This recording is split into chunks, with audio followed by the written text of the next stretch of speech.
So here's a new one for you, a smartphone with two screens.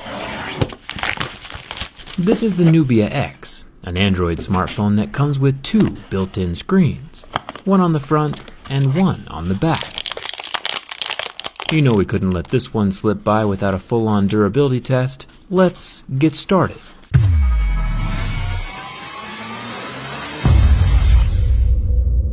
So supposedly, if you want to work this contraption, there's two fingerprint readers on the sides that, when gripped, allow whatever's displayed on the front screen to flip over onto the back panel, while retaining full functionality. You can run the whole phone from back here.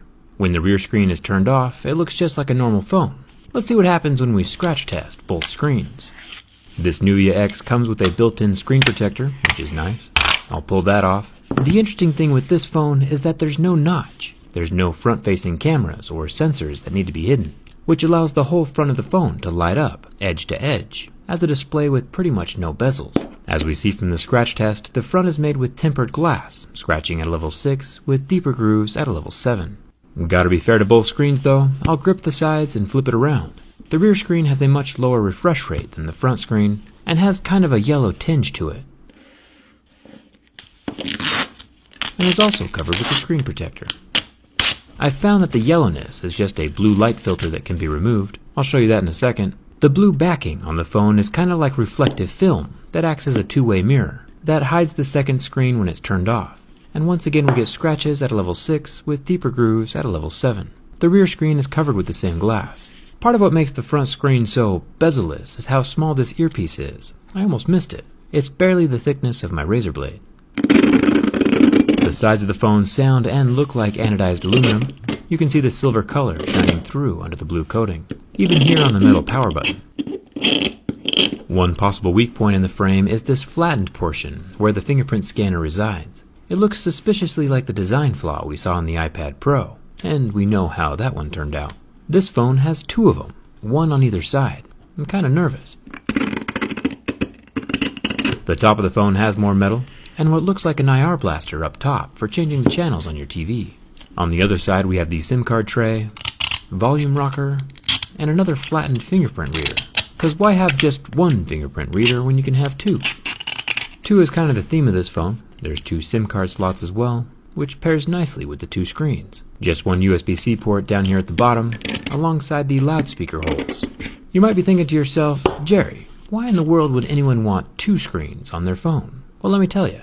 There are no front-facing cameras on the Nubia X, just these two dual rear cameras, a 16 megapixel and 24 megapixel, one regular and the other one for that portrait mode stuff. So when you want to take a selfie, you get to use the powerful rear-facing cameras while seeing your face at the same time. It's an interesting solution to the notch problem, but also a solution that actually works. I'm impressed with the ingenuity.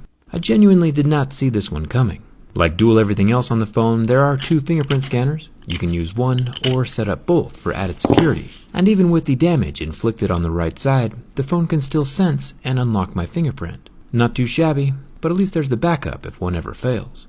Now here's where things get interesting.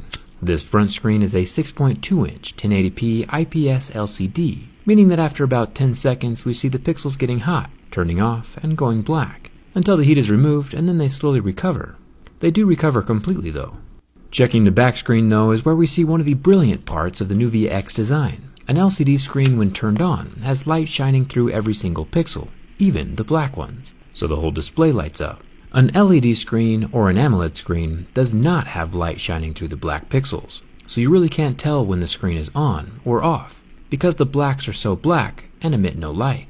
The Nubia X is using a 5.1 720p AMOLED screen on the back, an LCD on the front, and AMOLED for the rear. You can see the pixels going white and not recovering. Both technologies in one single device. Burn test justification. Checkmate on the haters. The rear screen can act like an always-on display without showing the actual edges of the screen. This provides the aesthetic illusion that there's no screen at all on the back panel. Whether the screen is lit up or not, you can't really see the rectangular edges due to the super black AMOLED pixels. It's interesting how all these innovative smartphones keep popping up out of nowhere. No complaints from me.